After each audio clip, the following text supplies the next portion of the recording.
วาสาเนอะเปิ้นก็จะมีการทำบุญอย่างตุเปิ้นก็จะมีตักบาตรเทโวกันนี่ก็เดี๋ยวก็ประกาศรายละเอียดหลายวัดหลายว่าวันนี้นะจากนั้นก็เฮาก็มาฟังรายการกันไปตีครูบาอาจารย์มาเข้ารายการมาจัดรายการให้ศรัทธาได้ฟังกันศรัทธาต่างอกต่างใจฟังไปก็รับไปพอเวลามันเจ้าลำไปนะเมื่อเวลามันเจ้าลำไปเฮาเตทำไปขณะตู้เจ้าเตทำก็ยังไขรับเนี่ยที่จะรับในขันเตทำกะการรับได้เตทำนี่ว่ากันนะทำตกมือโบมหูขิงนี่นะกันเวลาว่าเฮาขับรถนี่ก็มันได้เด้อจอดเมื่อเวลาเฮาไขรับนะอันตรายเครื่องยนต์กลไกเนี่ยเผลอแป๊บเดียวนะมันได้ไปเลยนะเผลอบ่ได้เลยไปเลยฉะนั้นเฮาจะไปประมาทนะจะไปประมาทในการขับรถขับลาเครื่องยนต์กลไกทำงานกับเครื่องยนต์กลไกแต่เฮาเผลอกำเดียวนิ้วมือปุ๊ดนะ เวลาเฮาทำงานกับเครื่องยนต์นี่นะเอาแล้วเนาะศรัทธาญาติโยมทั้งหลายเมื่อมาปะกันแล้วก็บ่หือกาดแก้วเสเวลาหนักไปกว่านี้ตุลุงก็เจ้าอานิสงส์จะเอาอานิสงส์การทำบุญที่ควรหู้ไว้อันนี้เป็นการทำบุญต่อเนื่องเนาะที่อันจะนำเสนอวันนี้ก็เรื่องบุญทางนั้นนะบุญเป็นหยังก็ลองฟังทำบุญหยังพองมีหลายอย่างศรัทธาญาติโยมบุญโดยโตไปแล้วก็หมายถึงการชำระความดีการกระทำความดีนะมาจากภาษาบาลีที่ว่าปุญญะเนี่ยแปลว่าเป็นเครื่องชำระจิตใจให้ใสสะอาดบริสุทธิ์เนอะดังนั้นบุญจึงเป็นเสมือนเครื่องกำจัดสิ่งเศร้ามองตั้งหลายเนาะที่เรียกกันว่ากิเลสนี่คือออกไปจากจิตจากใจเฮาบุญจะช่วยให้เฮาลดละเลิกแล้วก็ความโลภความหันแก่โตความมีน้ำจิตน้ำใจขับแคบออกไปนะอันเป็นสาเหตุให้เกิดความทุกข์ต่างๆนาแล้วก็ช่วยให้ใจเฮาเป็นอิสระพร้อมที่จะก้าวไปสู่ความคุณธรรมคุณงามความดีในขันต่อไปนะเพื่อว่าการช่วยเหลือเปินมนุษย์เนี่ยนะหรือว่าสังคมโดยวิธีต่างๆก็ถ้ามือเฮาเนี่ยได้รับบุญกุศลต่างๆมากมายซึ่งในที่นี้ได้โลภโลมอานิสงส์ต่างๆเนาะที่ได้รับจากการทำบุญในรูปแบบต่างๆหู้ไว้ว่าแต่ละอย่างเนี่ยนะก็ดีทั้งนั้นแต่แล้วก็แต่อย่างใดก็ตามการทำบุญนี่ศรัทธาญาติโยมการทำบุญนี่ก็ควรจะทำโดยจิตใจที่ต้องการทำบุญจริงๆโดยบ่หวังผลตอบแทนใดๆจะเกิดจึงจะเกิดอานิสงส์อย่างแท้จริงไม่ใช่ว่าวันนี้วันที่15แล้วเอาไปทำบุญให้ก่อนนะผูกไม้ตาไว้นะอันนี้ทำบุญก่อนหวยออกใกล้เนี่ยมันก็เพิ่งโกนเนาะทำโดยจิตโดยใจโดยไม่หวังผลตอบแทนนะแล้วก็การทำบุญมันมีอยู่หลายอย่างบุญกิริยาวัตถุ10ด้วยเหรอนะบุญกิริยาวัตถุ10ก็แปลว่าหลักแห่งการบำเพ็ญบุญนี่หรือว่าหลักแห่งการทำบุญกิริยาวัตถุว่าโดยย่อมี3อย่างด้วยกันนะคืออย่างพอง1ตานะไมบุญสำเร็จโดยการหือทานเนาะทานข้าวทานของเหมือนพระเวสสันดรนี่ทานมหาทานอนันตทานยิ่งใหญ่เนาะทานข้าวทานของทานเงินทานทองทานจ้างทานมาทานพระลูกพระเมบุญนั่นเป็นมหาทานแต่เนาะ เฮาเป็นลูกเป็นหลานของพระเวสสันดรก็ต้านเงินบาทเงินเฟื่องนะต้านหลายอย่างอันนี้คือข้อที่หนึ่งคือทานะใหม่สองศีลใหม่ก็คือการบุญบังเกิดบุญเกิดขึ้นจากการรักษาศีลศีลห้าศีลแปดศีลสิบอินาศรัทธาศีล227ก็ตามต้องว่าอย่างนักศีลห้านี่ตัวนี้เนาะถ้าเฮารักษาหมดอินาศรัทธาโดยบ้านเมืองเฮาจะอยู่เย็นเป็นสุขมีภัยกระทำลายกันอยู่กันอย่างบุญอยู่กันอย่างศีลอย่างธรรมกันไปนะข้อที่สองศีลใหม่บุญสำเร็จโดยการรักษาศีลข้อที่สามภาวนาใหม่เด้อบุญเกิดจากการเจริญภาวนาเนี่ยภาวนากันไปก่อนรับก่อนนอนสัก5 นาที10 นาทีก็ตามเนาะทำจิตใจสงบเป็นหนึ่งเดียวนะหมายความว่าวิธี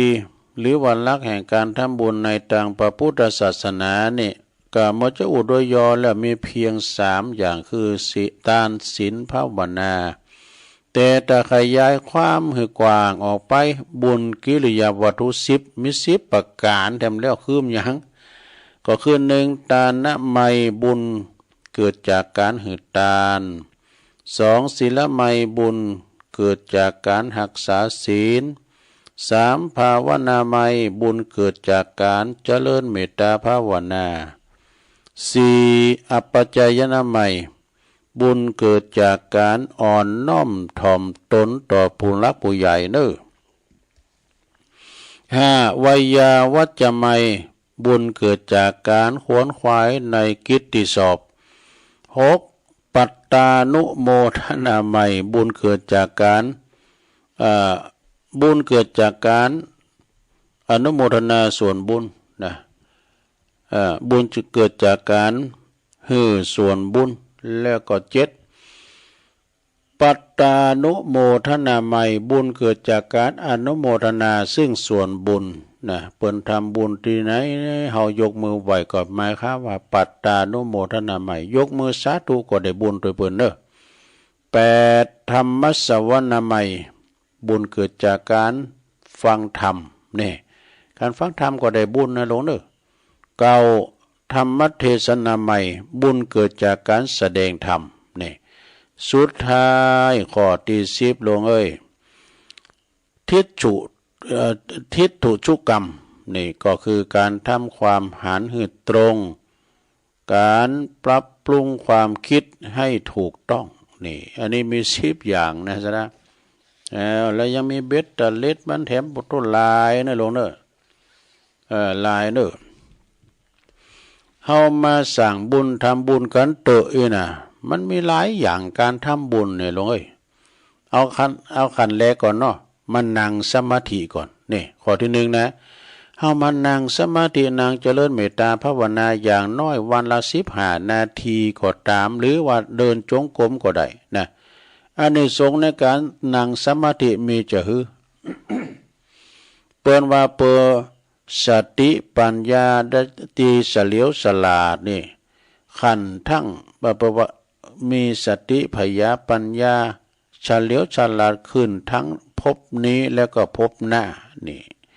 เปิดจิตใจของเฮานี่จะได้สว่างผ่อนปลนจากกิเลสปล่อยวางได้ง่ายจิตจะหู้วิธีแก้ไขปัญหาโดยอัตโนมัติชีวิตก็จะเจริญรุ่งเรืองก็บ่มีวันอับจนว่าผิวพรรณวันน่ะจะผ่องใสเนอะสุขภาพกายและก็สุขภาพจิตก็จะแข็งแรงเจ้ากรรมในเวรก็แล้วก็ญาติมิตรดีหลงหลับไปก็จะได้รับผลบุญกุศลตัวนี่ข้อที่1นี่นะซะนะการนั่งสมาธิหรือว่าเดินจงกรมเนี่ยมีอานิสงส์ยิ่งใหญ่นะภาวนาบางพองถามตุแม่เคยถามว่าเฮานอนภาวนาได้ก็ไปปีนหยังภาวนอนการภาวนาก็ภาวนอนนอนกำหนดจิตในโลกเด้อบ่คิดบ่จ้าอย่างเงี้ยนะข้อที่2การสวดมนต์นี่เพิ่นเด้อโลกเด้อเจ้านางภาวนานะ การสวดมนต์นี่โธ่ได้เข้าเฝ้าพระพุทธเจ้าปลุกเสกตัวเองนี่หลวงพ่อบอกว่ามันเข้าเฝ้าพระเจ้าถ้าปลุกเสกตัวเองเนี่ยมันเฮาปลุกเสกอะกะก็มนต์ที่เฮาสวดไปเนี่ยมันเป็นคาถาออกจากพระโอษฐ์ของพระพุทธเจ้าเท่านั้นน่ะซะนะมันทบทวนกันอันนี้เขาจะลืมนะสวดมนต์เนี่ยนะโดยพระคาถาต่างๆอย่างน้อยวันละครั้งก่อนนอนอานิสงส์เหรอเปิดหือสิ่งศักดิ์สิทธิ์สิ่งที่ศักดิ์สิทธิ์มาคุ้มครองปกป้องดูแลเฮาชีวิตประวัติชีวิตตีการงานก็จะเจริญก้าวหน้าเด้อเปิ้นว่าแปลว่าเงินทองจะไหลมาเทมาวะนี่เขี้ยวคาดจากอุปสรรคทั้งปวงจิตจะเป็นสมาธิได้เร็วแนะนำพระคาถาที่จะสวดนะก็เอานี่กะเอาพาหุงมหากาก็ได้พาหุงแล้วก็มหากรุณิโกเนี่ยหรือว่าจะสวดชินบัญชรก็อย่างอีเป็นต้นเมื่อสวดเสร็จแล้วก็ต้องแผ่เมตตาทุกครั้งไปสัพเพสัตตาสัตว์ทั้งหลายนะแผ่ตัวเก่าไว้ก่อนต่อไปเป็นข้อที่สี่นะลงถวายยารักษาโรคนี่คือกับวัดเปิ้นนั้นจังวัดนี่มันมีพันนีนี่เนาะสำเตอก็เอายาสามัญประจำวัดประจำบ้านเอาไปถวายเปิ้นเป็นยารักษาโรคเหมือนกับไก่หมออยู่ไก่หมอนะออกยาหรือว่าออกการักษาทุเจ้าเปิ้นไปเข้ารักษาบำบัดความเจ็บป่วยมือไข้ทางโรงยาก็ไปออกการักษาหือตามโรงพยาบาลเด้ออานิสงส์แล้วก็จะก่อให้เกิดสุขภาพล่มเย็นทั้งครอบครัวนี่โรคเตียนบ่หายก็จะทุเลาไปในลงแล้วก็สุขภาพกายจิตก็จะแข็งแรงอายุยืนทั้งภพนี้แล้วก็ภพหน้าถ้าป่วยก็จะบ่ขาดแคลนการรักษานี่ยารักษาโรคด้วยนะสระเปิ้นว่าเฮารักษาโรคหรือว่าพระสงฆ์องค์สังฆเจ้าเปิ้นอยู่ตามโรงพยาบาลไปตามคลินิกก็คลินิกเปิ้นเก็บตังค์เด้อว่าปินตุเจ้าตุลูเข้าห้องคลินิกเนี่ยถ้าปินตุเจ้าเนี่ยเปิ้นถวายฟรีว่ะแต่ก็บางเฉพาะถิ่นเฉพาะบางทีก็สิได้โทรไปก็ฉีดยากำยากาเนี่ยตุลุงเข้าไปคลินิกเปิ้นฟรีดอกต่อไป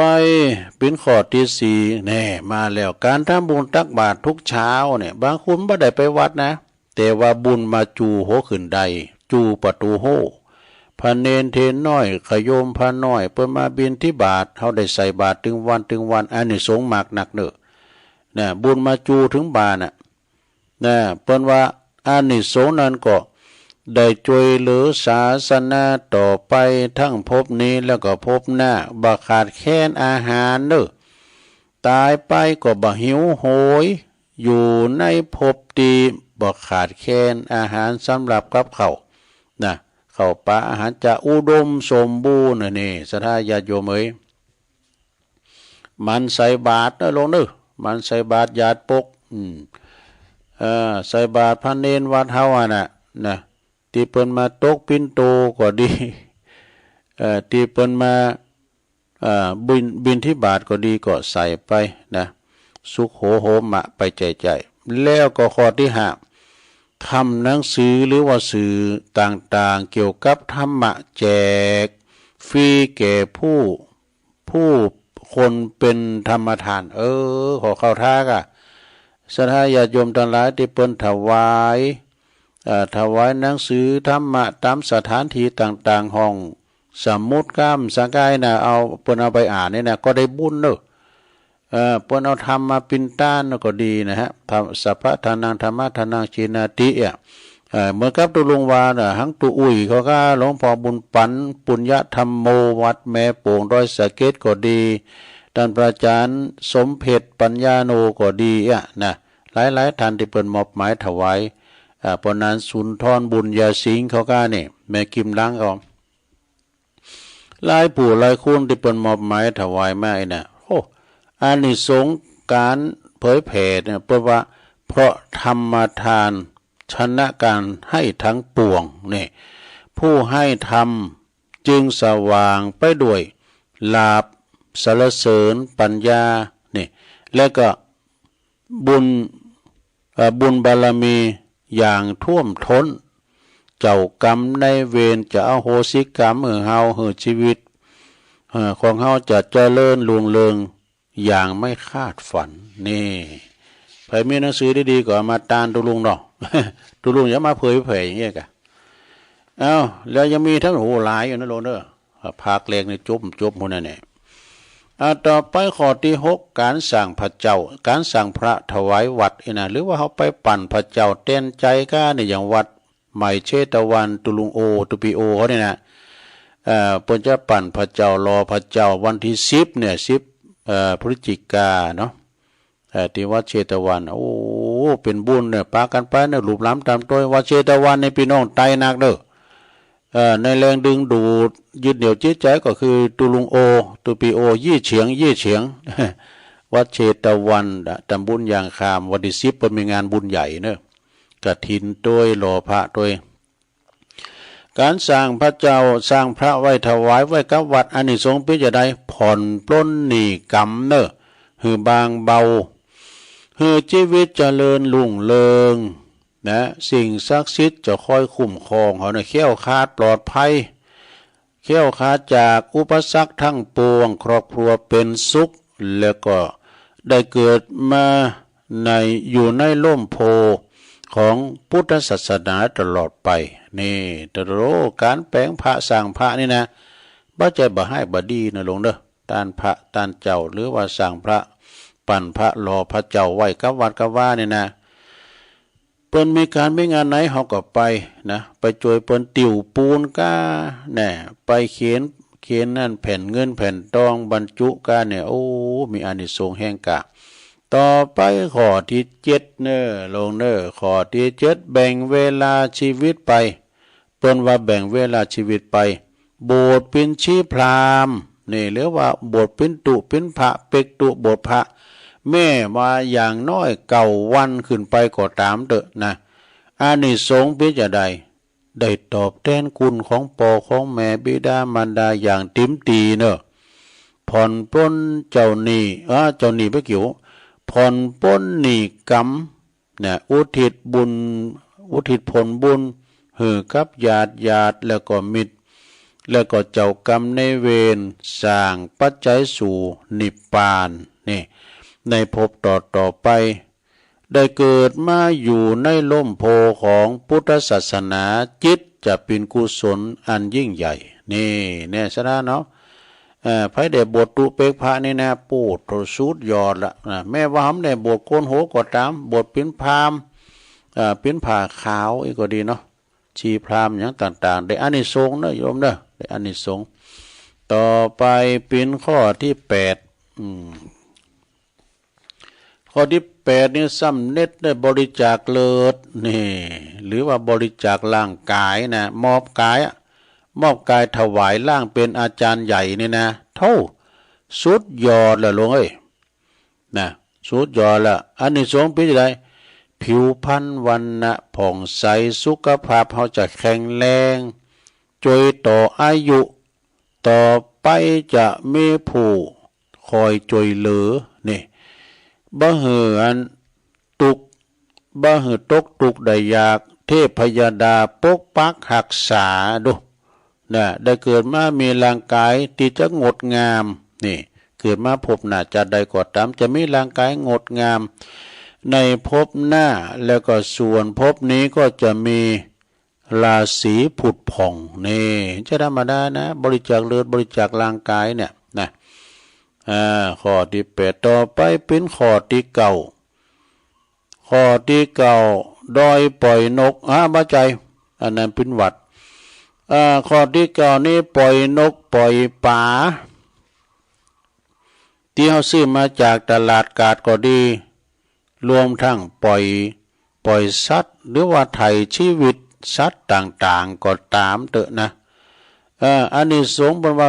จวยต่ออายุนี่สืบชะตาทุกเก่าขจัดอุปสรรคในชีวิตเฮาชดใช้หนี้กรรมหือเจ้ากรรมในเวรที่คอยที่เคยกินเข้าไปนะเฮากินจิ้นกินเนื้อเป็นอาหารเนี่ยเปิ้นจะกลายเป็นเจ้ากรรมในเวรแต่ก็เฮาก็ได้ทำบุญให้เปิ้นทำหือมาเพราะว่าทำมาขาขึ้นด้วยนะปล่อยนกปล่อยปลาถ่ายชีวิตสัตว์เนี่ยทำมากล้าขายไล่ลองก็จักมีกรรมหุ่งกรรมให้หน้าที่การงานก็คล่องตัวบัดติดขัดสังชีวิตตีพิษหวังก็จะค่อยๆฟื้นคืนสภาพตีสดใสเป็นอิสระต่อไปนี่ข้อที่เก่านะต่อไปก็จะเป็นข้อที่10นะลงนะคือทุนการศึกษาหรอนี่ เอาทุนการศึกษาบริจาคหนังสือก็ตามเด้อนี่หรือว่าสื่อการเห็นต่างๆอาสาสอนหนังสือให้นักเรียนก็ไอ้น่ะโธ่โหอานิสงส์ทำให้มีสติปัญญาดีวะต่อไปในภพต่อไปนะก็จะเป็นคนฉลาดเฉลียวมีปัญญาได้มีโอกาสศึกษาเราเรียนอย่างรอบรู้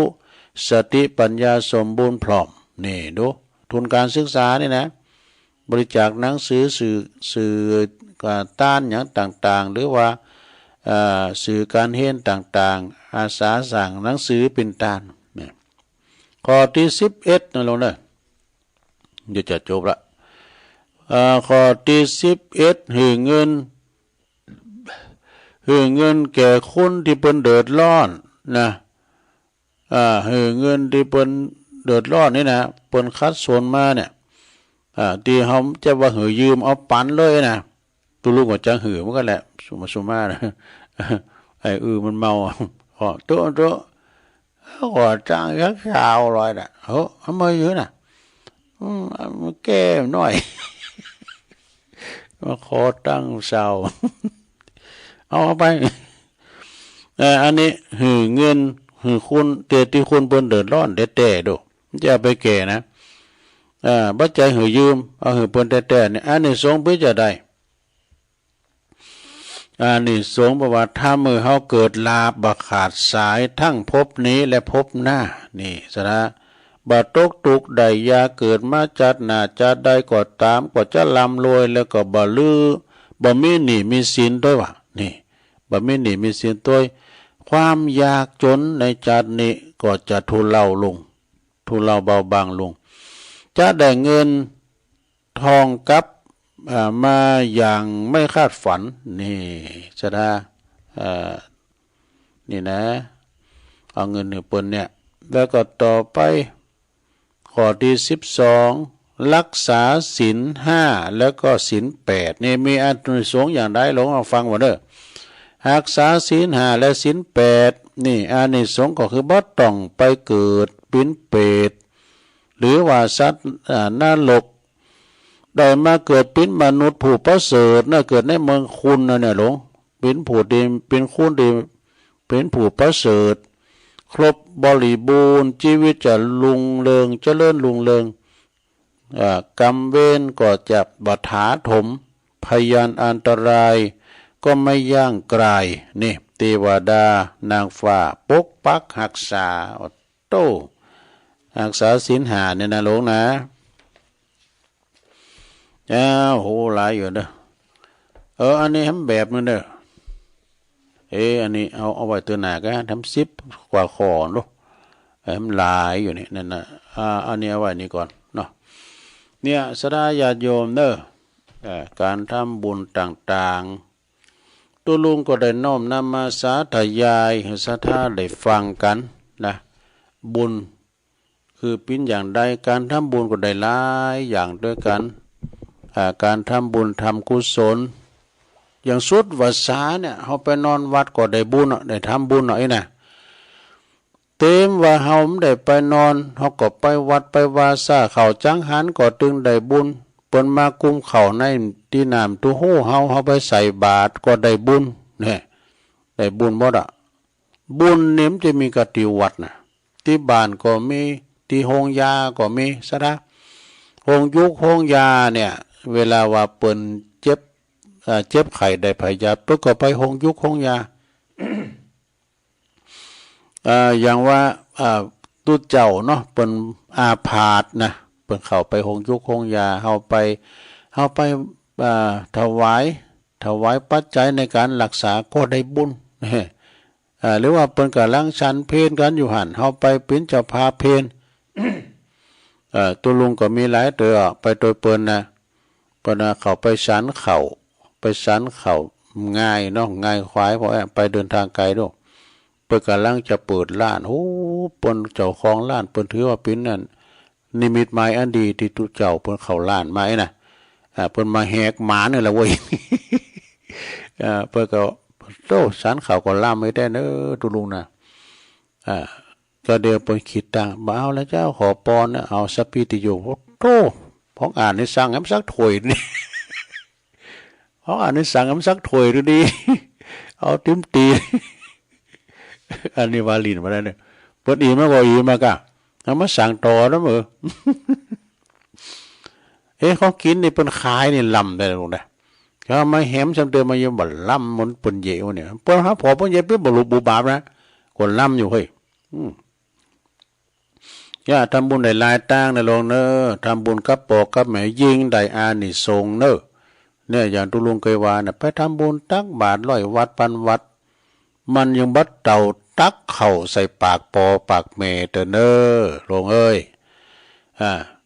ปอแม่เนี่ยถ้าปอเปิ้นจะปากมองต้องแห่งก้าอย่างได้ก้าโอ้ยแม่เปิ้นมักแกงเฮ็ดนี่น่ะอย่างที่ตุลุงเคยว่าน่ะปดโตลูกไปขอไปซอเฮ็ดมาได้จีมาได้หมดน่ะเห็นแม่ก็ขอยากแท้เนอนางเอ้ยนางเอาแกงให้แม่สักถ้วยมดิเอาสตังค์ก่อนปล่อยมันเป็นใบก่อนแกง อูไปออกมาแม่เปิ้นตายว่ะปวดต้องมากินแหนงเนาะกันคืดถึงแล้วนั่นก็เป็นที่น้อยอกมองใจอีแม่ขอยากแท้ๆนะที่เฮาแกงให้เปิ้นกินนี่ถึงดีน่ะแล้วก็อันมาคืดถึงนี่ก็มองใจไปซะดาเนาะว่าขอยากอันนี้ก็เซาว่าให้เปิ้นกินกันเด้อสาธาเด้อเซาว่าเปิ้นกินของอย่างอีเอามาเลี้ยงเปิ้นตอนที่เปิ้นเขียวติ้มปากตอนที่เปิ้นเป็นคูนเตียวดุ่มๆนะหันอยู่เปิ้นกินเนาะป้อลามป้อมันคุมดีเว้ยคุมริ้วนั่นเอาลูกโดดมาให้ปอให้หน่อยละบ่ ลูกโดดไปว่าหยังลงพริกแดงอีโดซะนะเลี้ยงเปิ้นจะเปิ้นเป็นคูนเตียวดุ่มๆเนี่ยเลี้ยงโดยกายแต่เปิ้นตายก็เลี้ยงโดยวิญญาณก่อนหมันต้านโกะเข่าโกะน้ำหืมปอเขาแม่เขานะออกปัสสาลาพระเจ้าแล้วเฮาก็ทำบุญได้อยู่นะสดาญาติโยมทั้งหลายตอนนี้ไปตุลุงก็คงจะหยอบอย่างพักบีก้ามกันเนาะ27 นาที57 นาทีละเนาะเดี๋ยวตุลุงก็จะขันรายการให้หน่อยนึงก่อนก็เดี๋ยวก็จะมาเล่าวันนี้จะเล่าเรื่องคติธรรมตัวแล้วก็เรื่องบุญเหมือนกันนะเราจะโหลดเล่านิทานเรื่องพญานกกระจาบดำนกกระจาบขาวเป็นจะใดเดี๋ยวก็ลองฟังเนอเจริญพร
เอาแล้วศรัทธาญาติโยมทั้งหลายตัวลุงก็พักเบรกเนาะนั่งมึนก็รู้สึกว่ามันจะเจ็บหลังเจ็บแอว ลุกไปเตียวไปเตียวมายายบาติกรรมหนึ่งนี่นะเป็นการออกกำลังหรือว่าเป็นการที่ว่ายืดเส้นยืดสายเนาะแล้วก็ไปจิบน้ำลงคอก็มานั่งอู่กันต่อชั่วโมงที่สองก็ขณะนี้ตันทั้งหลายกำลังฟังรายการสัพเพเหระปะกิณกะขอนลุงไก่แจ้งรายการเสียงธรรมแสงทองดำเนินรายการโดยตุลุงยองนะมานางอู่นางจ๋ากับปออกศรัทธาวันพุธก็จะมีการทำกิจกรรมยกวัดมาบ้านเด้อ มีการใส่บาตรญาติปกกันเนี่ยกะนะทุกวันเสาร์ผูกเป็นวันเสาร์ก็เป็นวันยกวัดมาบ้านกิจกรรมต่างๆแต่ว่านี่ก็ฟังรายการตั้งคืนของวัดพระพุทธบาทตากผ้าก็เยการไปโดยฟังไปโดยโอ้โมนศรัทธาญาติโยมเปิ้นตั้งทำโรงอย่าเปิ้นตีทำมหาจารย์เวสสันดรจาดก13กันพระอาจารย์เน้นหลักเขาก็ไปตีตัวทำจุดจก แล้วก็ตั้งพันเนนโอ้เปิ้นก็เตดโมนเตดงานกันกูกอกกูต้นกูองค์นะวัดพระบาทวันนี้เปิ้นก็จะตักบาตรเหมือนกันเด้อตักบาตรเทโววันนี้ตุลุงอาจจะออกก่อนรายการสักน้อยเด้อศรัทธาญาติโยมทั้งหลายรอสักบุญสักมือนี่ก็ลดเปิ้นจะมาทางบุญวัดนี่กะลดพระคุณเจ้าเปิ้นจะมารับข้าวต้มแม่บ้านเขาจะมาเนี่ยกะถวายข้าวต้มกับครูบาอาจารย์แล้วเปิ้นจะเตี้ยวลุงดอยขันได้นาคนะไปบิณฑบาตเวลา6 โมงตุลุงคงจะออกรายการเจ้าหน่อยเนาะศรัทธาเนาะวันพุธก็เอาติ๋มตีนะศรัทธาญาติโยมตอนนี้ตุลุงก็มีคติธรรมโลดแผ่วอันนิทานธรรมสาดกเกี่ยวกับนกกระจาบขาวนกกระจาบดำก็ลองฟังพอนะอันนี้ก็เรื่องบุญเหมือนกันนะเรื่องบุญเหมือนกันแต่พี่จะได้ก็ลองฟังพอนะศรัทธาญาติโยมทั้งหลายทำบุญทำไมถึงต้องทำบุญโอ้บุญเนี่ยศรัทธาญาติโยมไผคุณใดก็ใครใดแต่มันทำยากหน่อยนะทำบาปในกรรมเดียวก็ได้เนาะ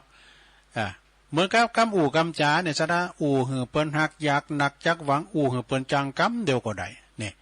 อู่หือเปิ้นหักแนวหือเปิ้นไว้วางใจไว้เนื้อเจอใจในอยากแต่เนื้อศรัทธาเนาะต้องยกแม่น้ำตั้งหาก้าอยากการทำบุญก็เหมือนกันเนี่ยทำไมถึงต้องทำบุญคือว่าหนึ่งเพราะบุญเป็นพลังงานที่มีพลังแว่นอ่านหนังสือธรรมดามองเห็นได้แต่ใกล้แต่มองไกลไม่ได้เมื่อถอดออกดึงดูดความเจริญมาสู่ชีวิตเฮาเนี่ยโอ้นาบุญคิงเนอบ่เฮ้ยเนี่ยคิงไปโดยเขาคิงก่อมเจ็บปิ้นนี่นะมื้อแล้วนี่ได้ยินที่ไหนเนี่ยไผว่าเนี่ยปวดโตเปิ้นจะไปที่ไหนกันฮุหมอนนานว่าโฮกมาแลนมาไหนก็เต้นบ่ซักกะเปิ้นไปให้ก่อนปุรุ3 เดือนนี่ผลสุดท้ายนี่เปิ้นไปอุบัติเหตุปุดโตเป็นบุญเฮาก็กึดถึงบุญเลยทันทีนะข้อ2เด้อโยมเด้อข้อ2นี่ก็บุญเป็นต้นเหตุแห่งความสุขและก็ความสำเร็จในชีวิตนี่โอ้บุญคิงได้บ่เฮ้ยคิงเกิดมาคิงได้ได้เห็นศึกษาจนได้เป็นใหญ่เป็นโตเป็นเจ้าคุณในเจ้าคุณมูลนายเป็นเจ้าคุณนายคุณนี่นะเป็นตำรวจเป็นทหารเป็นผอ.เป็นหยังต่างๆก็บุญคิงบ่เฮ้ยพ่อแม่คิงมีเงินนั่นเนาะบางพองพ่อแม่คุณร่ำคุณรวยส่งลูกถึงฝั่งซะกำนี่ลูกหมอฐานนี่ก็มีนะ3ข้อที่3เสบียงบุญใช้ได้ทั้งในภพนี้แล้วก็ทุกภพทุกชาตินะอันนี้ก็คือบุญเนี่ยติดตามเฮาไปตลอดเวลาเนาะเรียกว่าปุญญานิปรโลกัสสมิงปฏิทาโหติปานินังบุญจะติดตามเฮาไปทั้งภพนี้และภพหน้าตึงจัดนี้แล้วก็จัดหน้าโดยเนาะเอาต่อไปจะได้เล่านิทานนิทานนี่ก็กล่อมเหมือนกันยาวเหมือนกันนะสนะเนาะนิทาน คือเป็นความสามัคคีเนอะอันนี้นะเป็นความสามัคสมานสามัคคีกันนิทานพญานกกระจาบเนอะเป็นจะได้ก็ลองฟังพอบัดนี้ก็จะว่าโดยความสามัคคีความพร้อมเพรียงในหมู่คณะและก็ในหมู่ญาติจึงนำมาซึ่งความสุขและก็ความเจริญมากนะเหมือนพระโพธิสัตว์เจ้าเปิ้นบังเกิดขึ้นนะมาถือกำเนิดเกิดมาเป็นพญานกกระจาบพระโพธิสัตว์เจ้านี่เนี่ยเปิ้นเสวยพระชาติมาเป็นพญานกกระจาบนกกระจาบนี่ก็มีบริวารนักเด้อบริวารหลายเที่ยวไปในป่าใหญ่พระโพธิสัตว์เจ้านี่ซึ่งเป็นพญานกกระจาบทั้งหลายนี่เพื่อก็สั่งสอนบริวารนะสั่งสอนบริวารให้ประพฤติรักษาความสามัคคีเนอะรักษาความสามัคคีแล้วก็มีความพร้อมเพรียงช่วยเหลือซึ่งกันและกันจะไปแตกแยกกันนะจะไปทะเลาะวิวาทแล้วก็อาจจะไปทุ่มไปเทงกันวะจะไปแข่งแย่งกันหรือฮักกันแป้งกันเนอะโดยเหตุต่างๆอย่างต่างๆนะคืออยู่กันอย่างชั้นปีชั้นนอกนะอยู่กันก็ฮักกันแป้งกันจะไปไหนก็ไปด้วยกันจะกินก็กินด้วยกันจะนอนก็นอนด้วยกันเป็นหมู่เป็นคณะนี่นะเมื่อพระโพธิสัตว์เจ้าสั่งสอนบริวารให้มีความสามัคคีกันแล้วก็เที่ยวไปนะเที่ยวไปอยู่ที่ไหนก็เป็นสุขเอกาทิวสังยังมีอยู่หันวันหนึ่งเนอะลงเนอะมีอยู่หันวันหนึ่งพระโพธิสัตว์เจ้าซึ่งเป็นพญานกต่างหลายก็ป่าบริวารปินจัดหนักจัดหลายเนี่ยเที่ยวไปหากินในป่าใหญ่แล้วก็พากันไปพักนอนอยู่ตีต้นไม้ใหญ่ซุ้มลุมพุ่มไม้ต้นหนึ่งเนอะครั้นถึงเวลากลางคืนก็ยังมีนายพรานพรานนกดูนี่นายพรานนี่มันหูวันนกเนี่ยมันมานอนกันอยู่หันปิ้นหมูปิ้นจุ่มนี่นายพรานนี่ก็หูวันนกมันนกกระจาบมันนอนก็หันหลายดังนั้นมันก็เลยจึงเอาแหเวียงกะครอบคลุมต้นไม้ไว้หมายจะจับเอานกกระจาบตึงมดตามใจปรารถนามัน ข้างนั้นพระโพธิสัตว์เจ้าหูว่าในพรานป่าเนี่ยมันเอาแหมาครอบงำมาเวงแล้วก็นกต่างหลายตึงบริวารตึงมดตกอยู่ในบ่วงแหแล้วติดลางแหไปโดยกันหมดเนี่ยนะก็เลยประกาศให้บริวารต่างหลายเปิ้นบอกว่ามหาสกุณาอาทิกัจฉาสันตุนะดูกันละนกต่างหลายอันเป็นบริวารจงตื่นเถิดจงตื่นขึ้นมาจากการลับไหลตอนนั้นมันคืนเขาลับไหลก็อยู่นกต่างหลายนะท่านต่างหลายภัยมาถึงตัวเฮาเนอจงได้ช่วยกันมีความสามัคคีกันเนอมีความสามัคคีพร้อมเพรียงกันนะเพราะว่าภัยต่างหลายเนี่ย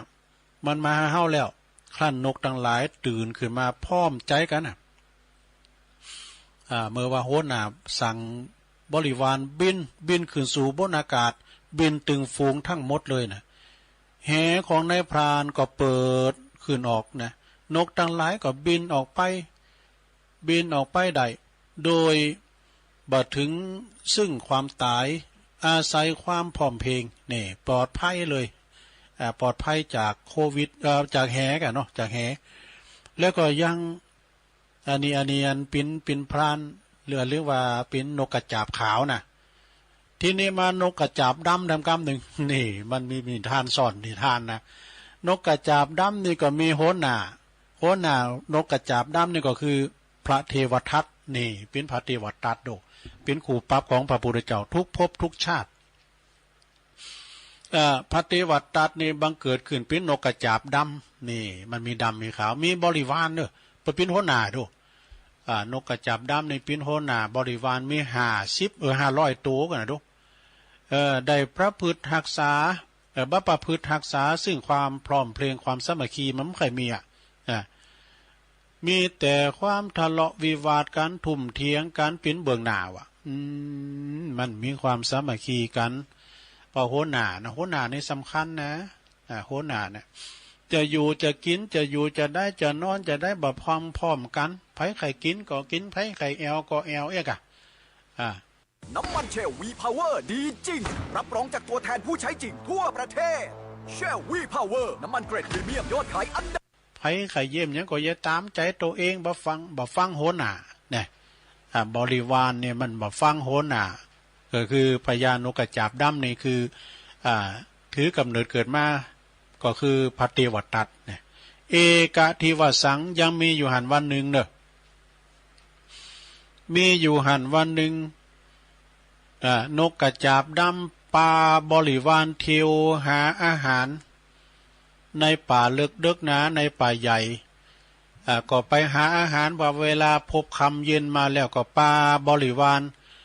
ไปนอนอยู่ที่พุ่มไม้นะนกมันเดือดนะเนาะมันหลายนี่นะมันหลายไป500กันนะดูนายพรานนายพรานทำแล้วถ้าเจ้าเก่านะก็นายพรานก็เวงแหกนายพรานมันหูวันนกกระจาบนี่มันนั่งมันนอนอยู่ที่หันนักขนาดด้วยนะปุตโตโจกปากแล้วดูนี่นายพรานมันก็เวงแหไปกับพร้อมกับพุ่มไม้พุ่มไม้ที่นั้นนะเตสกุณาเนี่ยนกกระจาบมันห้องเตสกุณานกกระจาบทั้งหลายก็ปากันเนี่ยติดแหติดตาข่ายของนายพรานต่างคุ้นก็ต่างบินพองบ่บินพองเนี่ยมันมีความสามัคคีกันก็ช่วยกันช่วยกันเยี่ยมบินเอาหมุนเอา1 2 3บุตโตพองก็บินพองก็บินได้กันมันมีความสามัคคีกันดูก็บ่อาจจะออกจากออกไปได้โดยความตีบ่พร้อมเพลงกันเนี่ยสดามันบ่ช่วยกันแต่นายพรานจึงได้จับเอานกกระจาบดำทั้งหลายเนี่ยนำไปฆ่าหืดตายแล้วก็คายเล่งลูกเล่งภรรยา เล่งลูกเล่งเมมันเฮกนายพรานเนี่ยมันลาเนอเนาะว่ามันเนี่ยมีความบ่พร้อมเพลงกันก็เกิดความหายนะความชิบหายดังบรรยายมานี่นะฉะนั้นเฮาตันทั้งปวงควรจะรักษาความสามัคคีกันเนอะนะมีความสามัคคีในสันดานจะได้มีความสุขความเจริญใหญ่ปินไปในเบื้องหน้าอาจจะสำเร็จแก่พระนิพพานเนอะอันหนึ่งนะการสงเคราะห์หมู่แก่หมู่ญาติเนี่ยการสงเคราะห์แก่หมู่ญาตินี่จะเป็นกุศลนิติขุมทรัพย์เนี่ยสงเคราะห์ญาติก็คืออย่างอย่างพญานกกระจาบขาวเนี่ยเปิ้นก็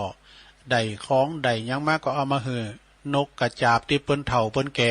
สงเคราะห์หมู่ญาตินะที่เปิ้นบินเหินไปในบ่ได้เปิ้นก็เอาอาหารมาเผยแผ่ลูกน้อยพองก้าละอ่อนที่มันบินยังบ่ได้มันมีกระขุนโหมเจ้าหันไหนน่ะไก่นั่นนี่ปุถุเน็ตได้เด้อขนาดมันเปิ้นลกขุนออกหมดแล้วนี่แล้วมาเจอกูปั๊บเก่ามาจุนกันอยู่มันหนีออกจากอันหมอน้ำห้อนมาเขาก็จางเยอะได้มีขุนซะหน่อยนะหลวงจุนกันเนี่ยจุนกับไก่ปู้ที่มันมีขุนปุถุเน็ตเนาะถ้าไก่จุนหลับปะกอยเนาะ ทรัพย์คือกองบุญที่อุดหนุนเนอะคือสัตว์ทั้งหลายเนอะสดานะมีความสุขความเจริญในโลกนี้ก็โลกหน้าปิ้นตีผูกพันกับญาติวงศาหือมันเนอะไผมีญาติวงศามีปู่ย่าตาโทษมีปอมีแม่น่ะนุ่งสูงซ่องเกาะคืนสู่ลุงหากันนะปิ้นตระกูลเดียวกันเฮาเล่งผีปู่ย่าก็ผีเดียวกันน่ะจะไปลืมเนอะเปิดมีกูปีด้วยเล่งผีปู่ย่านี่นะเปิดก็ออกสตางค์กันบางทีเปิดก็ทำบุญกันเนี่ยนะเล่งผีปู่ยาเนี่ยเอาให้ตัวอีกก่อนเนาะสถานจบลงไป เล่งผีปู่ยาก็พินิธานกล่อมเด้อสถาญาติโยมทั้งหลายนิทานกล่อมนกกระจาบขาวนกกระจาบดำก็มันจะมีถึง2อย่างนะฮะมีถึงกุศลและอกุศลทั้งบาปทั้งบุญเนาะ มาเล่าสู่จูกันฟังวันพุกตุลุงก็เสาะหามาแถม วันผู้ก่อสอหามาแหมในรายการยกวัดมาบ้านตัวลุงก็จะประกาศข่าวสารงานบุญเนี่ยกันเนอะแล้วก็จะตักตังลายเปิดสายสักน้อย4-5 สายแล้วตัวลุงจะได้ออกก่อนรายการเนี่ยแม่บ้านประมาณขี่รถขึ้นมากันนะแม่บ้านมาเกมทาละเดี๋ยวครูบาอาจารย์ก็จะขึ้นมาตามบนดอยโลโลนะตัวลุงก็จะได้ส่งงานไปให้น้องเจเจน้องเจเจก็มานอนนี่มาเต็มว่านอนเฝ้าเคืองลุมบ่เดี๋ยวก็ท่านพระครูอภิวัตก็จะต้องเอาเทปเอาหยังใส่ไปจ้ะหรือว่าท่านมหาจะมาไล่สดจะได้จ้ะจะได้ก็เดี๋ยวออกรายการก่อนเวลาสักหน่อยเนาะเดี๋ยวพระครูอภิวัตก็จะมาเนี่ยนะมาเป็นพิธีกรตั้งโหนักตุลุงก็พากสนามกันไปเนาะ ก็วันนี้แล้วนะสถาเปิ้นมีการทำบุญตักบาตรเทโวโลหันนะหลายวัดหลายว่าเนาะตั้งวัดเฮานี่ก็พาทาดอยน้อยแต่ว่าก็ช่วยกันนะพันเนนคุณบ้านเพิ่นก็ย้ายโต๊ะบรรพบุรุษเป็นกิโลบ่เด้อกิโลปลายบ่ก็ฮะย้ายโต๊ะมินไหนก็ย้ายหมดเอาไว้เพิ่นต่างวางของวันนี้ก็ต้องฟ้าปลอดโปร่งนะสถานเด้อก็เดี๋ยวก็เริ่มออกมากันได้แล้ว พี่น้องตั้งบ้านหงเหล่ายาว หลายตีหลายตั้งเนาะเฮามาหันคุณหนักคุณหลายมันโมนนะวันนี้หลวงพ่อเปิ้นจะแจกวัตถุมงคลของดีเนาะกูคุณนั่งตั้งย้ายแถวแล้วก่อนบิณฑบาตนี่ก็จะได้แจกไปตามแถวเนาะของดีวัตถุมงคลปิ้นมังกรปิ้นมงคลนะก็ที่วัดพระธาตุดอยน้อยนี่ก็วันนี้วันเนี้ยทีมงานของ PS Sound ท่านรองทรงศักดิ์ปัญญาวัชิโลปืนทองเขาสมพรมิวสิกเอาเครื่องมาต่างแล้วมตว่าละนะตีโหหนักแล้วก็ดีปากตั้งดังกลางงานกลางแถวปุ่นนะก็ของกูแดงมิวสิกของตุปีแจ้งพระอธิการแจ้งสุทธิจิตโตตุปีต่อมเขาดังไออีทเขานะเครื่องมี2-3 จุดนะเครื่องมี2-3 จุดแล้วก็ขอเจิญเนอะมาลมกินลมตาลตักบาตรเทโวโลหันนะพระสงฆ์จำนวนหลากหลาย108 ตุนกันเนอะแล้วก็จะมีที่วัดเกตการามแล้วเนอะวันนี้นะหลวงพ่อปนก่อคงจะตื่นจุดขึ้นมาเช้าละปินล่ำปินนอนเนาะหลวงพ่อพระครูสันติเจติยากรนะฮะที่กลางเวียงเชียงใหม่ก็วัดเกตการามเนอะละแวกไก่เคียงก็ปากันไปเนอะที่วัดเกตการามพระสงฆ์จำนวน29 รูปนะท่านพระมหาพิษณุประกฏจะมาหาเนาะที่วัดเกตการามนะที่วัดพระพุทธบาทอุดมแมมเนอร์นำบ่อสาวานะเพิ่นก็จัดกุปีหลวงพ่อท่านพระครูสุจิตานุรักษ์พี่น้องตามเมืองฝางก็ไปเนาะที่วัดพระพุทธบาทอุดมนะแล้วก็ที่วัดไฟหินด้วยนะที่ต่างแห่งสถานีของเฮาที่ฟังกันนี่นะกลางเวียงเชียงใหม่ในเมตตาบารมีธรรมอาจารย์พระครูสมุวิสุวัฒน์วรกิจโจตุปีหนุ่มเขาตุปีตะวันเขานี่เบิ่งก็ตักบาตรเทโวเนอะมชนะที่วัดไฟหินก็เจิญเนอะละแวกไก่เคียงก็ไปใส่เข้าบาตรกันตักบาตรเทโววันพระพุทธเจ้าเปิดโลกเปิดโจกเปิดอำนาจเปิดวาสนาเปิดบุญเปิดบารมีเนอะวันนี้นะอานิสงส์อันยิ่งใหญ่แล้วบัดเตาแต่นั้นก็ที่วัดพระพุทธบาทตากผ้าโดยเนอะวันนี้นะคือว่านี่เพิ่นก็เตทำวันคำนะทำมหาจารย์วิษณุชาดกที่วัดพระพุทธบาทตากผ้าในเมตตาบารมีธรรมพระเดชพระคุณท่านเจ้าคุณพระวชิระภาวนาวิเปิ้นก็จะมีแล้วก็ที่วัดทำที่นี่ด้วยเนอะธรรมวิมลมังคลารามน้องสมณะนะน้องสมณะเปิ้นก็จะมีที่เลบสะน้ำนะเลบสะน้ำเลบสะน้ำว่าธรรมวิมลมังคลารามตุปิสิทธิ์อนุสิทธิ์เขาปหลงการุณแก้วเสิงเขานะที่น้องสมณะเนอะแล้วก็ทำหลายตีเนอะสดาที่เปิ้นมีมานี่นะแล้วก็ตีปุณธรรมเนอตักบาทเทโวโลหันนะคณะสงฆ์ตำบลเหล่ายาวอำเภอบ้านโฮ่งในเตียนปุ่นเตียนเขียนไว้อยู่นะ โพธิธรรมสถานดอยสลีเมิงเด้อตำบลเหล่ายาวอำเภอบ้านโฮ่งพระเนน14รูปด้วยกันนะฮะแล้วก็เวลา6 โมงนี่ก็เปิดจะเริ่มละท่านนายกท่านนายอำเภอเปิดจะมาหันหมดต้องฝ่ายด้อยแดนเด้อต้องฝ่ายด้อยแดนในเมตตาบารมีธรรมท่านพระอธิการสุทัศน์ท่านนันชโยนะตุลุงทัดเฮาตลอดถึงงานคณะศรัทธาปหลวงสีวังบางคมเนตรเขาเนาะตังปอสมคิดเขาปอเกวัดเขาแล้วก็ปออดุลปาติคำโมหลายนะตีพุ่นนะไปกันเด้อตีดอยสลีเมิงนะแม่จำปีฟังอยู่วงฟันแม่จำปีตีดงหลวงแล้วมีปลงบัตมาปีหรอมาดีวัดพระธาตุน้อยมาคูปีปลงสมบัติไว้วางเขาตีดงใต้พัฒนาปากันมาเป็นเด้อเอาตูพลตูวัดเข้ามาตัวก็ได้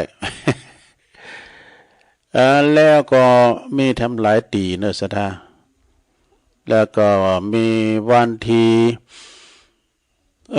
วันอันนี้ก็งานกฐินก็วันที่20ก็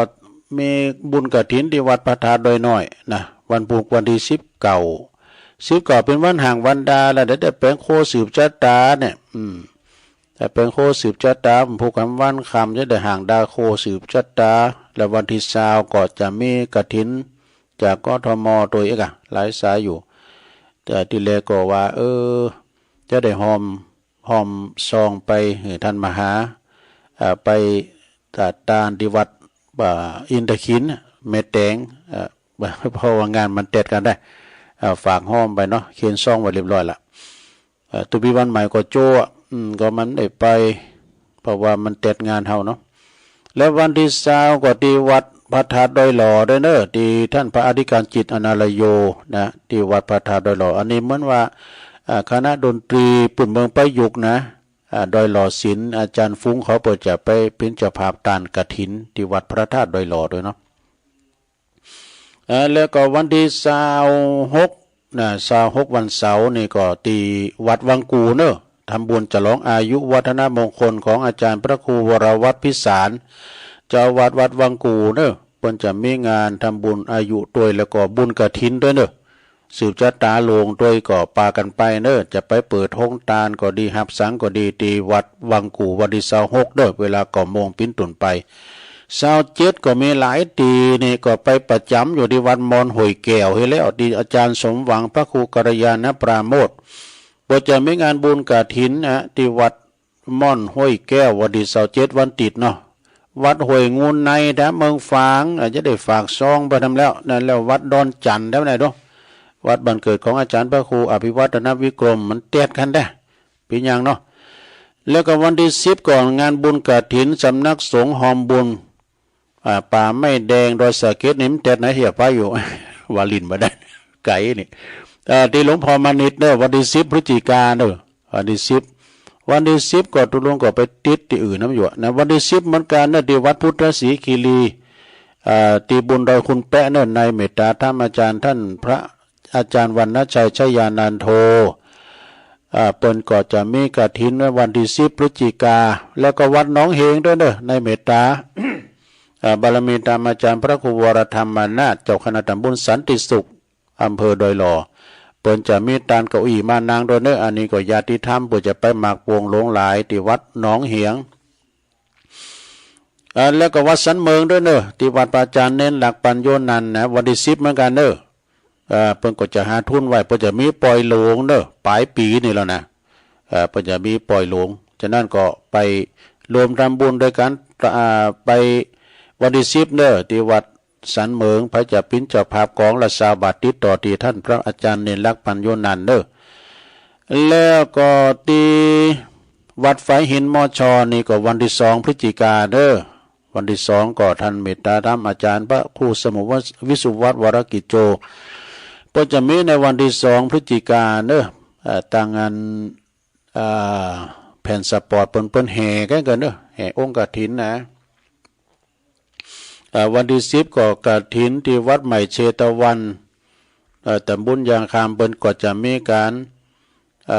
หล่อพระตัวเนอร์ที่อาจารย์ยี่เฉียงท่านครูบาวังเขานะแล้วก็วันที่23ตุลาพฤศจิกตุลากะ23เป็นวันปิยมหาราชก็ที่วัดพระพุทธบาทอุดมนำบ่อสาวาเปิ้นก็จะมีตอดกฐินเนอวันที่23นะที่วัดของหลวงพ่อพระครูสุจิตานุรักษ์นะก็ไปกินไปทานกันวันที่19ตุลาก็ที่วัดเนี่ยวัดอินทขินแม่แตงวัดอินทขินแม่แตงเนอแล้วก็ในวันที่วันที่8พฤศจิกาก็วัดบรรพตสถิตนะเปิ้นก็จะตอดกฐินวัดบรรพตสถิตนี่เปิ้นจะตอดกฐินด้วยท่านอาจารย์มหานพดลสุวรรณเมธีอันนี้เปิ้นเป็นเจ้าคณะอำเภอวังเหนือเนาะแล้วก็ท่านมหาสมชาติด้วยแล้วก็ลืมประกาศไปนะมอนปู่อินด้วยเนอะมอนปู่อินนี่ก็เปิ้นจะมีวันที่18เหมือนกันตักบาตรเทโวโลหะนะมอนปู่อินนี่เป็นสำนักสงฆ์เนอะตำบลดอยหล่อตำบลยางคามนี่นะแล้วก็อำเภอดอยหล่อเนอะท่านพระปลัดภพสังวโลนะเจ้าสำนักนะปมีกุปีนะตำบลยางครามแล้วก็ที่วัดพระอารามหลวงโดยวัดพระธาตุดอยสะเก็ดด้วยเนอะเปิ้นก็มีงานตักบาตรเทโววันนี้เหมือนกันเนอะปากันไปนะดอยสะเก็ดนะวัดพระธาตุดอยสะเก็ดในเมตตาบารมีธรรมพระเดชพระคุณรองเจ้าคณะจังหวัดเชียงใหม่นะฮะหลวงพ่อเปิ้นก็จัดกุปีอันนี้ก็ขอไปกินแป้ตานกันสนะญาติโยมทั้งหลายนำเอาข่าวบุญกุศลความจริงนี่กฐินเนี่ยมีกูวัดนะสะท่าแต่นี่ก็อ่านเท่าที่เปิ้นฝากประกาศมาไอ้นะฝากประกาศมาก็ประกาศไปก็ความจริงวัดไต่วันเนื้อเปิ้นก็มีกฐินเหมือนกันหมดละนะบางพองก็กฐินตกข้างก้ามสังกามันหอมต่อไปต่างเป่าเนาะกฐินปีนี้ก็ดีคือว่าอินดูพี่น้องเจ้าบ้านเปิ้นตกตุกได้ยากเปิ้นนั้นเกี่ยวกับนี่กะเกี่ยวกับน้ำท่วมน้ำนองก้ายนะก็ตามแต่เนิ่นนาบุญเปิ้นอย่างที่วัดพระธาตุน้อยนี่ก็ก่อนนี่ได้เป็นล้านนะเดือนนี้ได้เป็นร้อยบัดเดือนนี้ก็ลดลงมาต่อได้ก็ได้มันเป็นยังนะศรัทธาญาติโยมแล้วแต่หลวงพ่อเปิ้นก็เติมได้บักได้แบนเปิ้นก็อู่กับศรัทธาว่าอินดูศรัทธาตานไข่กินต้านไข่ถี่ไปกาบันเปิ้นแล้วเจ้าบ้านเนี่ยมันจะมากระทางวัดนะเบื่อก็สามาชิกว่าเบื่ออันนั้นเนี่ยพุทธสิบจิปาถะเนอะตั้งเจ้าบ้านนะครอบครัวเปิ้นนะนั่นเขาก็แปลงใจหากันเนาะตามเนื้อนาบุญเปิ้นไปบ่ได้คือมันได้ขาดการทำบุญทานเอาทานมีเท่าใดก็ได้เปิ้นมีนักก็หอมนักเขามันก็ตามบาทตามแห้งเอาไปนะตุลุงจะตักตั้งลายสักน้อยปวดสายสักน้อยแล้วก็จะได้ออกก่อนรายการกันเด้อศรัทธาพันเด่นเขาก็ลูกมากวาดโลๆให้แล้วนะรถแม่บ้านก็ขึ้นมาแล้วนะกำลังเปิดมือถือดูอันนี้ขอความเปิดเขาก็วัดใหม่มนทาทิพย์มา59เด้อมนทาทิพย์เพิ่นก็จะมีงานบุญนะออกว่าพี่น้องพี่น้องไตกันเนาะออกว่าเนี่ยแล้วก็มีแม่อุ้ยน้องก็ตักมาตังลายโยมเสาวลักษณ์จากปุ้นชัยปราการและแม่ทลบเมืองฟางบ่ได้ยินหลายวันแล้วนะอันนี้ก็บ้านดอยน้อยพัฒนาหนองหานสันทรายนะปอเล่งนันลงแน่ไวสาครับปอเล่งนันลงกิติวงศ์เนี่ยปุ่นแสนตุนมือไม่อายนะยงยุทธมณีวันอันนี้จากบ่อแห้วลำปางฟังอยู่แม่หลวงสุมาลังกาพินพี่น้องป่าหาเน้อตำบลเมืองจีได้ไหวพระกับตุลุงตัวยนี่แล้วก็อันนี้แม่ครูธัญญาจากกศนตัวยนะฟังอยู่วรดอนจากดอยน้อยพัฒนาหนองหานสันทรายก็ฟังอยู่แม่หลวงสายฝนจันกุลนะจากน้องผ่าขาวไหลปิงเน้อแม่พลอยก็อยู่ที่บ้านป่าหานะป่าหาต ำบุญเบิงจีฟังอยู่ป้อมะลิแม่รวยเขาก็สบายดีเนาะป้อป่าแม่รวยเขาเปิดตับเปิดตานน้ำเมื่อนะแล้วก็ทางงานหน่อยนั้นทหารเก่าฟังกันอยู่โพสต์ตั้งแม่เจียมจิตครับปุ่นเนาะเมืองจีใหม่แม่เจียมจิตเขาเนี่ยแม่สิริทิพย์บุญเลิศโดยเนอร์แม่สุทัศน์ดีมูลแสนพรมทุ่งปีแม่แดงอัมพรจังฟ้อนจากเต้นดอกไม้ก็ฟังอยู่แม่อาลีจากตุนเปานะก็ฟังอยู่แล้วก็มีโยมยุพินหอมมาลาปีน้อยฟังจากแม่โยกฟังชัดเจนดีฝ่ายหินเนอร์นะแล้วก็มีกลุ่มเทพารักษ์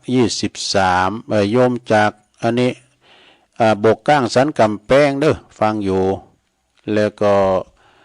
ตุปิชาเนาะตุปิชาวัดปัตตานก็ฟังอยู่อันนี้เป็นการตักตังลายเนาะตอนนี้ป้าจะเปิดสายสักหาสายเอานะได้ออกรายการก่อนเนาะเพราะว่าเพิ่นเริ่มขึ้นมากันละเดี๋ยวตรุ่งเดี๋ยวเตี้ยวไปที่เครื่องเสียงลุมบวกอะนะไปกล่าวศรัทธาตอนรับศรัทธาญาโยมที่เพิ่นมาทำบุญกันนะ0899556506สายแหลกเข้ามาเจริญปอนเอากับพระเจ้าจักเราตอน2มายะทาสีแห่งเพศคำนี้การภาวษาโดยใจประเสริฐนางเกิดศรัทธากับปนเตนาบอกมีเงินเจ้าจัดนี่ลำบากทุกยากแต่เรามีสบายเก่าคืนเดียวบ่มีไผพอไผบ่เล่เหลวสบายพื้นเดียวเอาสักตากไว้บ่มีผ้านุ่งก็เอาใบไม้มาห่อหุ้มไว้เต็มผ้านางเอาสบายเป็นผ้าวาสาถวายครูบาพระสงฆ์องค์เนรสาธุสาธุขอผลกำเว้นลำบากทุกเข็นขอเว้นเลยนะขอบุญกุศลตานผ้าวาสาขอหือทุกขาเกิดมาจากใดขออย่ามีมารพยาหน่อยใหญ่ทุกจนอยากไหลอย่าใดมาผ่านลำยองวันละคำนะเจ้ากำมาเป็นจีอยู่นะเจ้าภาษาไทยแปลว่ายังตุ้มอยู่นะเจ้าทั้ง1นะเจ้ากำมาเก็ดกันนะเจ้าภาษาไทยแปลว่าตรงกันนะเจ้าไว้สาธุเดี๋ยวนะเจริญปอนกราบนมัสการหลวงพ่อแต่คิดว่านะก็ว่าจะได้ยินทีซะแล้วนะลืมเวลาเป็นฮะได้กาดตั้งวัดมาปีหน้านี่นี่มูลเป็นพิเศษวันนอนด้วยนะจะลองกาดตั้งวัดใหม่มีโจกหอมบุญนี่นะไปนอนบวกอ่ะนอนให้เนอะนอนให้ราชกีนี่นานมายาหาสีนี่แกสบายตานพระภาษาเนี่ยได้เป็นวันสีกันนะเนาะแต่มันจะธรรมดาเนี่ยโจหันต้นหูต้นตากีสถาแก่กาแต่ลุงเขาถวายผ้าสำนักภาษาอะไรยังครับท่านว่านะครับท่านว่าได้ของเขานี่เรื่องจะเป็นศีลง่ายแต่ว่านี่ก็ช่วงวันใหญ่เนาะคนโต๊ะก็ต้องลงแต่ว่ามีฝนซับเบ็ดหรอปัดตูต่างสวดมนต์ถวายพรพระเพื่อสถานได้กันรวดประชุมน้ำเลี้ยวเรื่องกินเรื่องทานทุกขนาดนักเลยตอนนี้วันนี้ก็เปิดโป่งดาวทิมฟ้าวันนี้นะปัดโถแต่ว่าเมื่อไงเนาะตกตะตอนว่าฮ้อนแถมว่าลุงบ้านนี่ฮ้อนแฝกแต่แล้ววันนี้ดูลุงเวลานักก็ว่าในจ่าผมจ้ามันใจคือว่าจะออกก่อนรายการได้ออกก่อนเวลาก็เดี๋ยวผมไปวัดพุนะวัดอันดอยเป็นโลกอ่ะครับผมวันนี้เอาทุกคนตั้งใจเนาะใส่บาตรเทโวโลหณะวันพระพุทธเจ้าเปิดโลกไปทำบุญสุนทานกันเนอะเอากว่าสาห้ามลาพระเจ้ามาฟังธรรมตลอดถึงจะยี่เพลงเนอะอนุโมทนาสาธุสาธุไหว้สาหลวงพ่อมานิดนะถาวะโลอาจารย์สายันนะตอนนั้นสายันบอกว่าออกภาษาลาพระเจ้าหมายความว่า ลาพระพุทธเจ้าไปเผยแผ่สัจธรรมทำหน้าที่ของตัวเองบ่เนาะตุเจ้าทั้งหลายนะเจริญพรอาจารย์เจริญพร อ้าวสายใหม่เข้ามาเจริญปอนว่าเจ้าตุลุงไม่สมบัติแต่ไม่พิมพ์เนาะปากเดชชัดเจนดีเนอะชัดเจนดีเนาะเจ้าวันที่15 พฤศจิกาบ้านก็มีกฐินเหมือนกันเจ้าวัดเนี่ยวัดดอนชัยเจ้าดอนชัยนะดอนชัยประเดชเจ้ายินดีเด้อวัดสาเจ้าสาธุเจริญปอนเจ้ากับวัดสาเจ้าตุลุงแม่สุเกียวศิลพรสิเตี้ยนางลงมาปุ่นเด้อฟังตุลุงมาเริ่มมาจากเจ้าแล้วเจ้าวัดหลวงสลีเตี้ยวัดแม่สุเกียวเพื่อนก็จะมีกฐินวันที่27 ตุลานี่เหมือนกันเด้อเจ้าตุลุงวันที่27 ตุลาวันอาทิตย์นี่แหละเจ้าฟังอยู่เด้อเจ้าตุลุงเด้อยินดีเด้อเจ้ากับไฟสาเด้อตุลุงสาธุเจ้าอย่างตุลุงวาน่ะมันมีให้กูวัดนะกฐินวัดหลวงศรีเตกับวัดครูบานะวัดครูบาเสาคำเด้อจะได้ประกาศให้เพิ่นเจริญปอนไปสาครับตุลุงที่ตามมาเลยครับวันนั้นเสียทั้งนั้นนะครับที่ตามตุลุงอยู่ตลอดครับเนาะฟังเสียงดังฟังชัดดีครับเนาะชัดเจนเลยเนาะครับเทศกมลนี้มีสาระประโยชน์ทั้งนั้นเนาะเอาฝั่งนั้นฝั่งนี้ฝั่งอันเป็นวันน้องทำใจน้องใจนั่นนะอันทำปิญญาทาปนะปิญญากินเนาะเขาก็จะเล่นดีเขาก็ขอบคุณบรรณาได้หลายเด้อเรากำลังใจตัวลุงนะครับนี่ของลุงได้อยู่ดีมีสุขต่อไปเป็นลุงเฟซลูกหลานให้เป็นที่จนที่เพิ่งจะบอกเอาไว้ต่อไปครับครับพี่น้องบันไกเนอะนี่นะพี่น้องบันไกเมืองนานบุญนะทั้งเจริญปอนไม่จันเจ้าไม่จันไปงี้เจ้าโอ้ไม่จันไปงี้ว่าฟังทางเฟซอ่ะอันนี้ไม่โทรมาได้เนี่ยอุ้ยน้องแฮกเกอร์นี่แหละชัดเจนดีเนาะชัดเจนที่เจ้าฟังทางโทรศัพท์นะเดี๋ยว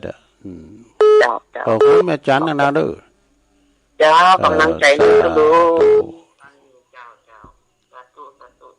จ้ายินดี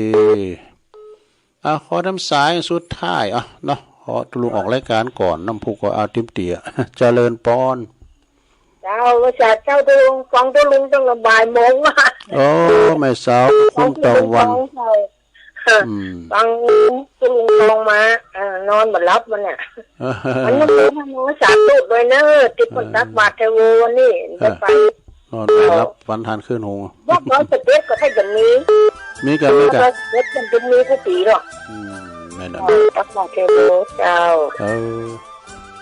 กินเดือนเด้อสาธุเอาให้ตาอีกก่อนที่เปิ้นขำอยู่รายการนี่เดี๋ยวเปิ้นโทรมาก็ขอสุมาด้วยเด้อเพราะว่าการตั้งหน้ามีอยู่พูดก็วางกันได้ใหม่เนาะ